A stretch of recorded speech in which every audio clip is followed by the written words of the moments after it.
रात्रभर झालेल्या मुसळधार पावसामुळे सिंधुदुर्ग नगरी लगतच्या ओरोस ख्रिश्चनवाडी येथील महामार्गालगतच्या घरामध्ये पुन्हा शुक्रवारी सकाळी पाणी घुसलं। यावेळी मात्र महसूल यंत्रणा अलर्ट मोडवर होती। तातडीनं तहसीलदार, उपविभागीय अधिकारी आणि एनडीआरएफची टीम दाखल झाली। पाणी घुसलेल्या घरातील काही लोकांना सुरक्षित स्थळी हलवण्यात आलं। आता पाऊस कमी झाला असून पाण्याचा प्रवाह कमी होताना दिसत आहे। भारतीय हवामान खात्यानं मागील 3 तासात जोरदार पर्जन्यवृष्टीचा इशारा दिला होता। मागील पुरात येथील नागरिकांची वाहनं पुराच्या पाण्यात अडकली होती। यावेळी मात्र या नागरिकांनी आपापली वाहनं पाणी घुसण्यापूर्वीच महामार्गावर आणून ठेवली होती। महामार्गावरील पीठढवळ नदीला पूर आल्यामुळे या परिसरात पाणी घुसून वाडीतील घरं पाण्याखाली जातात।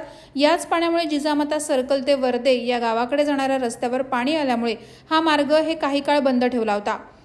या मार्गावर अनेक निवासी वसाहती आणि बंगलोज आहेत, त्यामुळे तेथील नागरिकांचं जनजीवन विस्कळीत झालं होतं।